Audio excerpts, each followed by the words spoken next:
여러분 안녕하십니까. 2월 14일 월요일 뉴스투데이 경남 소식 전해드리겠습니다. 먼저 오늘의 주요 뉴스입니다. 지역 MBC와 지역 민방위 지상파 최초로 마련한 대선 후보들의 특별대담에서 정의당 심상정 후보에게 지방자치에 대해 물었습니다.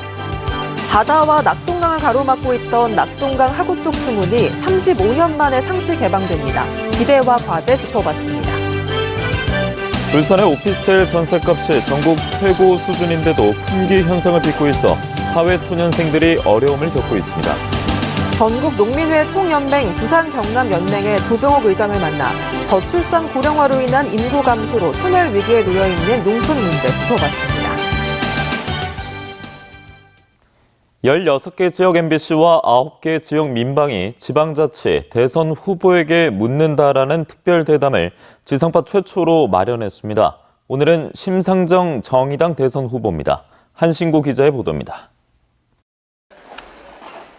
심상정 후보는 지방자치가 부활한 지 31년이 넘었는데 거의 모든 지방이 소멸 위기를 겪고 있다면서 지역 균형 발전은 이제 시대 정신이 돼야 한다고 강조했습니다. 기술과 사람이 함께 같이 가고 사람과 자연이 함께 가는 이런 리더십의 철학과 기획이 굉장히 중요한. 특히 주민 삶에 기초한 아래로부터의 국민 주권을 강화하는 한편 70년 성장 제일주의와 35년 양당 정치를 깨고 탈탄소와 녹색 대전환을 통해서 지방의 성장 엔진을 달아야 한다고 강조했습니다. 대전환의 시기에는 그 자체로서 지역 분권 시스템이 요구되는 시대가 됐다. 녹색 경제는 지역 친화적이고 일자리 친화적이라고 생각합니다. 특히 양당 정치와 수도권 집중의 최대 피해자가 지방과 청년이라면서 지역의 녹색 산업 기반을 만들고 인재 양성과 대학 육성 등을 통해 지방의 경쟁력을 높여야 한다고 말했습니다. 지역 거점 대학에 집중적으로 R&D 투자를 하고 거기서 이론과 기술을 겸비한 그런 청년들이 지역의 녹색 전환을 주도할 수 있도록.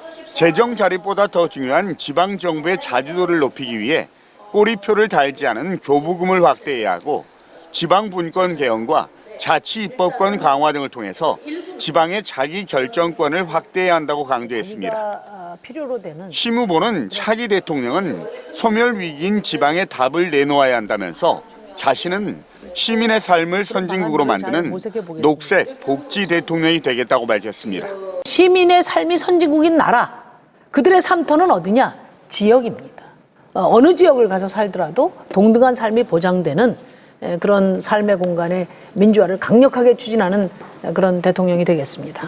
MBC 뉴스 한신구입니다. 바다와 낙동강을 가로막고 있던 낙동강 하구뚝 수문이 35년 만에 상시 개방됩니다. 생태 보호구인 낙동강 하구 기수역도 점차 복원될 것으로 보이는데요. 하지만 자연 상태로 되돌리기까지는 뛰어넘어야 할 과제도 남아 있습니다. 류재민 기자입니다. 바닷물과 낙동강물이 한 수조에 부어집니다.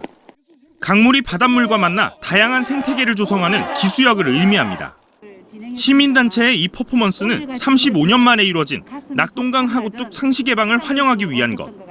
낙동강유역 물관리위원회가 밀물과 썰물의 차이가 가장 큰 대조기에 수문을 상시 개방하기로 결정하면서 드디어 기수역 생태계 복원 가능성이 열렸습니다. 일부를 여는데 35년이 걸렸습니다. 앞으로 이것이 새로운 그동안에 오염되고 훼손되었던 우리의 강토가 회복되는 하나의 신호탄이 되기를 바랍니다. 지난 1987년 낙동강 하구 일대 공단 개발과 김해평야 보호를 위해 하구뚝이 건설돼 각종 회기성 어류와 서식 생물이 사라졌고 동양 최대 철새 도래지도 그 면적이 줄었습니다. 후세에게 물려줘야 할 자연환경 복원을 위해 정부와 부산시가 지난 2019년부터 3년간 7차례에 걸쳐 시범 개방을 진행했고 일부 생태계 복원이 확인됐습니다. 이론적으로는 한 해 24번 수문을 상시로 열게 된 건데 현재 구포대교가 자리한 15km 이내로 바닷물이 유입됩니다. 이번 의결로 낙동강 하구뚝 전체 수문이 개방되는 건 아닙니다. 10개 수문 가운데 제 뒤로 보이는 9번과 10번 사이 1개 수문만 일단 개방됩니다. 농민들이 우려하는 염분 피해 대책도 마련됐습니다. 염분이 12km까지 거슬러 올라올 경우 해수 유입을 중단하고 15km까지 다다르면 서낙동강 유입을 막는 대저수문까지 폐쇄한 뒤 상류, 댐과 보등을 개방하겠다는 겁니다. 다만 낙동강을 자연 상태로 돌리기 위해선 장기적으로 30km까지 기수역을 넓혀야 한다는 게 전문가들의 의견인데 27km에 물금, 매리 취수장 등이 있어 취수원 다변화는 남은 과제입니다. 취수원을 이전한다든지 하는 다른 대안이 마련되기 전에는 최대한 할 수 있는 폭이 약 15km 정도 됩니다. 앞으로 한 10년 후나 15년 후에는 아마 30km까지도 확대되어야 할 것으로. 이번 낙동강 하구뚝 개방으로 나머지 4대강 하구뚝 개방에도 탄력이 붙을 것으로 전망됩니다. MBC 뉴스 류잼리입니다.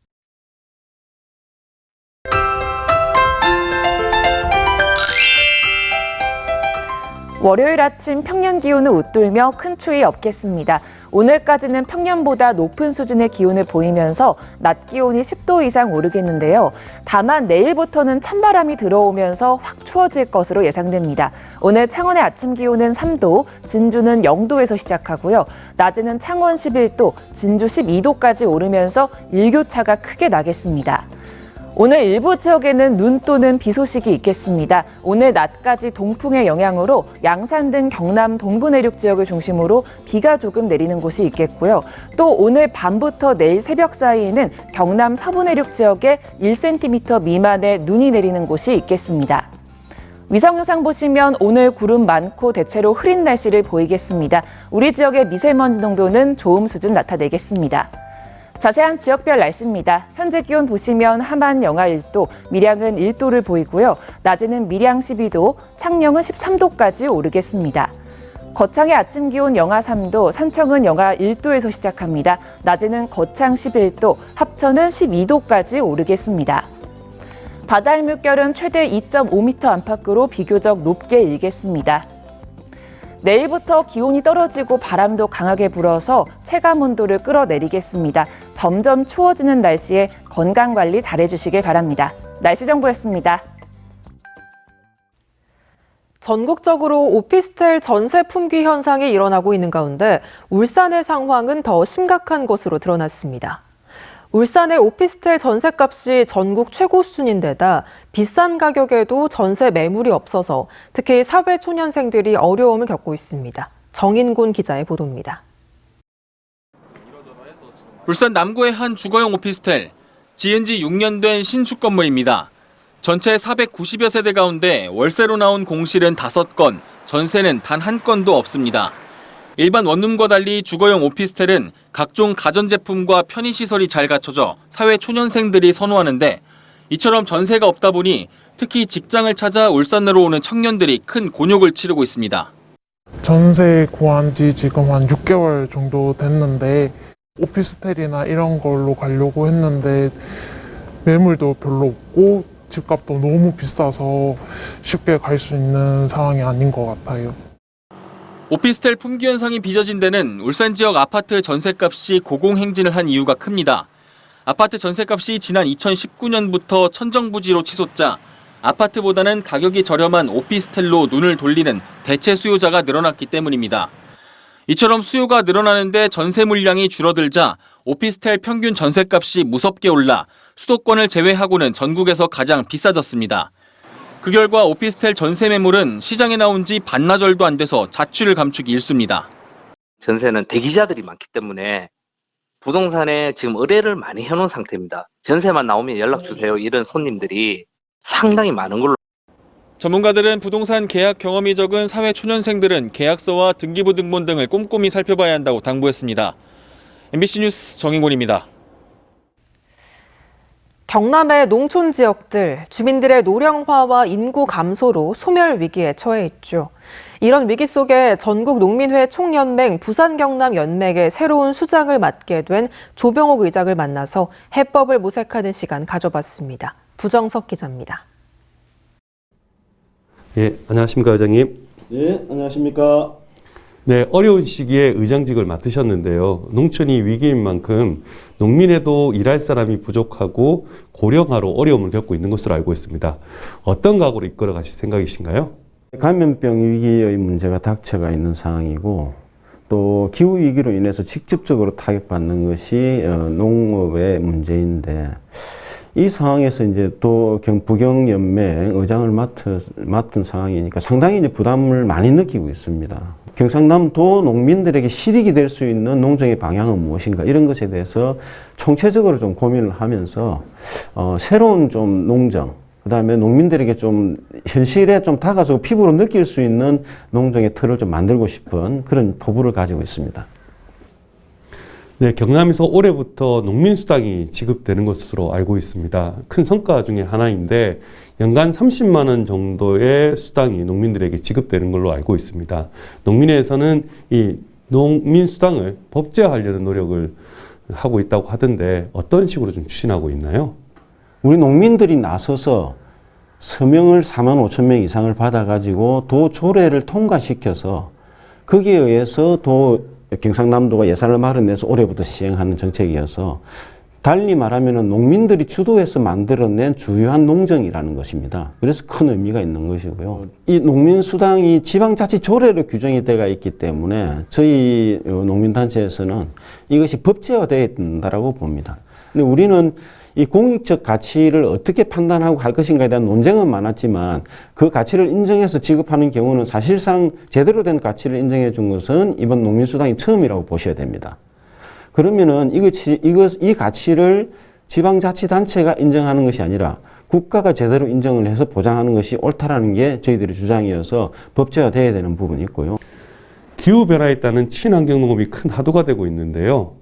현장에서는 이 정책이 현실을 따라오지 못한다는 얘기가 있습니다. 그만큼 친환경 농업을 하신 분들이 많은 어려움을 겪고 있다고 얘기 들었고요. 또 한편으로는 친환경 농업을 하고 있는 농민들의 의식개혁도 좀 필요하다는 얘기가 있는데 이에 대한 대책이 있으신가요? 친환경 농업과 관련돼서는 정부가 다시금 좀 재고를 해서 어떻게 확산할 것인가만 골똘히 할 것이 아니라 그 확산에 따르는 농민들에게 어떻게 보장을 해줄 것인가를 저는 고민을 해야 된다고 봐지고요. 우리 농민들 또한 소비자들에게 품질 좋고 건강하고 신선한 그러한 먹거리를 어떻게 제공할 것인가 이 문제는 굉장히 중요한 문제라고 봅니다. 그래서 이러한 생산자와 소비자가 함께 상생할 수 있는 농업의 구조 그럴 때만이 저는 소비자들이 우리 농업을 믿고 지켜줄 거라고 보거든요. 정부와 지자체와 행정과 소비자와 생산자가 함께 발맞춰서 나가야 된다. 근데 이거 뭐 쉽지는 않은 과제이긴 하겠지만 전국적으로는 저는 그렇게 가야 될 거라고 봐집니다. 예, 농정 예산의 실효성을 높이기 위해서는 올해 6월에 있는 지방선거가 상당히 중요할 것 같습니다. 농민에서 바라는 도지사 후보 또는 시장 후보들에게 바라는 정책이라든지 또는 공약 제언이 있을까요? 중요하게는 경상남도의 농정 예산과 관련돼서 새롭게 좀 재고되어야 된다고 봅니다. 우리가 한 8천억이 넘는 농정 예산을 가지고 있는 도거든요. 근데 이 8천억이 넘는 예산이 어떻게 투입되고 쓰이고 있느냐의 문제는 제대로 고민하고 있지 않습니다. 그냥 기존에 간행대로 해왔던 대로 하고 있거든요. 이 8천억이 넘는 예산 중에 다수의 예산이 간접보조 예산으로 쓰이고 있습니다. 자부담 얼마에 행정보조 얼마 이렇게 쓰인다는 거죠. 이게 100% 나쁘다는 것이 아니라 여기에는 엄청난 함정이 들어가 있는데요. 거기에서 나오는 재원들의 대부분은 농기업이나 그것을 만드는 회사에게 다 들어가게 되어 있습니다. 그 다음에 각종 농촌 개발 사업들이 있습니다. 예를 들면 권역 개발 사업, 마을 가꾸기 사업, 그 다음에 뭐 녹색 농촌 뭐 여러 한 25개 정도의 농촌 개발 사업들이 있는데요. 이 사업들은 근본적으로 마을의 발전을 위해서 상당히 중요한 것처럼 보이지만 엄청난 농민들 간의 갈등, 그 다음에 진행하는 사람과 진행하지 못하는 사람 간의 갈등, 그 다음에 돈 문제 이런 것들이 있음으로 인해서 상당히 마을의 공동체를 깨고 있는 부분들이 있습니다. 저는 이런 부분들을 한번 논의해 봐야 된다. 이 부분 말고도 많죠. 예산과 관련돼서는. 네, 오늘 말씀 감사드립니다. 이어서 투데이 경남 순서입니다. 진주대첩광장 조성사업 착공식이 오늘 오후 2시 30분 진주대첩광장 촉성문 앞에서 개최됩니다. 대죽도 거북선 경관조명 관련 보고회가 오늘 오후 3시 30분 창원시청 시정회의실에서 열립니다. 제5기 김해시 시민명예감사관 위촉식 및 간담회가 오늘 오후 2시 30분 김해시청 대회의실에 마련됩니다. 밀양지역 경제활성화 특별대책보고회는 오늘 오전 8시 30분 밀양시청 소회의실에서 진행됩니다. 환경단체 낙동강 네트워크와 경남지역 환경운동연합은 합천 창녕보 인근 모래톱에서 기자회견을 갖고 숨은 개방 대책을 마련하라고 주장했습니다. 이들은 양수시설을 가동해 농민들에게 물 공급이 충분한데도 환경부와 수자원공사가 창녕보 수문을 닫았다면서 낙동강 수질 개선과 생태 복원 등을 위해 수문 개방 대책을 마련하고 낙동강 취수와 양수시설 개선과 농업 용수에 대한 조류 독성 관리도 강화하라고 요구했습니다.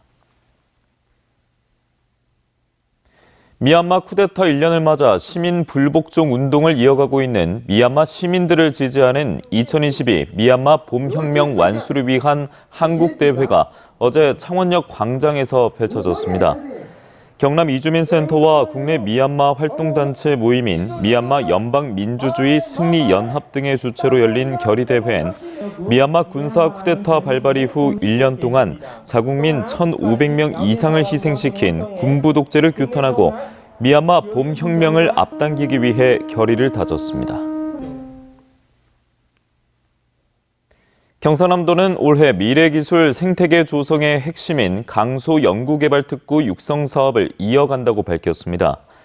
이를 위해 강소 특구 지역인 창원과 김해, 진주 세 곳에 사업비 87억 원을 투입해 공공연구기관의 유망기술을 수요기업과 연계해 사업화가 가능하도록 기술 이전을 촉진시키고 연구소 기업 설립 지원과 예비 창업자의 기술 창업도 지원하는 혁신 클러스터를 조성한다는 계획입니다.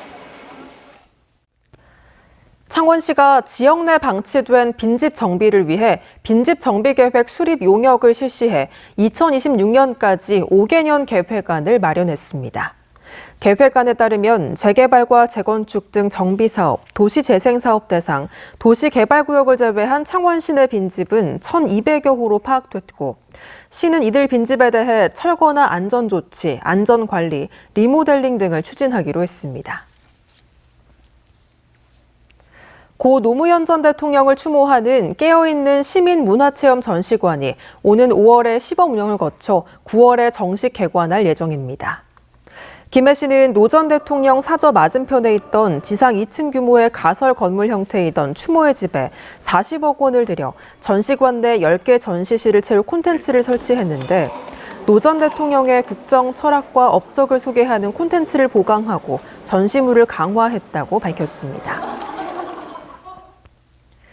창원공업고등학교 야구팀이 창단해 경남에선 8번째, 창원에서 3번째 고교 야구팀이 됐습니다.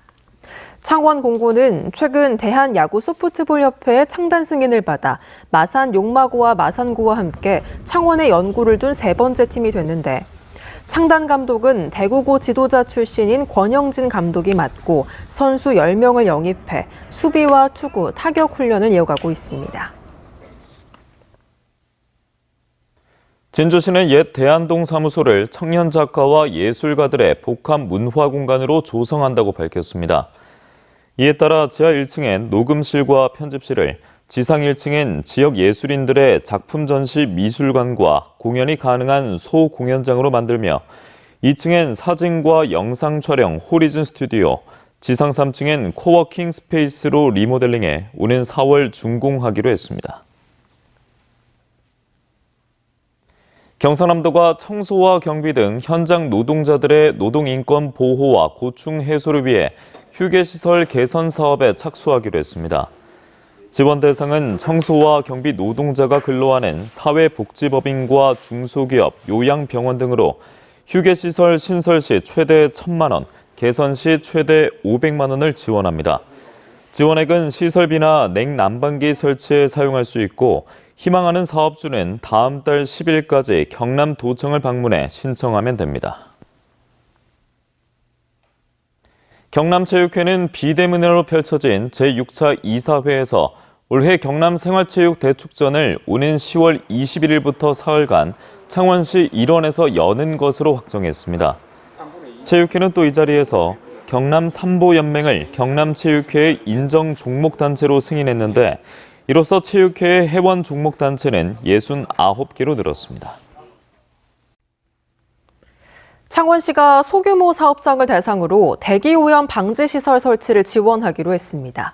설치 대상은 노후화된 대기오염 방지시설을 교체하려는 중소기업과 기존에 설치된 보일러 또는 냉온수기의 일반 버너를 질소산화물 저감 효과가 높은 전옥스 버너로 바꾸려는 중소기업 등입니다. 신청은 다음 달 2일까지 창원시에 하면 되며 최대 지원 금액은 5억 6천만 원 등입니다. 김해시는 코로나19 확산을 막고 산불을 예방하기 위해 정월대보름 행사를 자제해 줄 것을 전 읍면동과 민간단체에 요청했습니다. 김해시는 마을별로 진행하던 달집 태우기 행사는 모두 취소됐지만 쥐불놀이와 폭죽, 풍등 날리기 등으로 산불이 발생할 가능성이 높다고 보고 산불 예방 활동을 강화하기로 했습니다.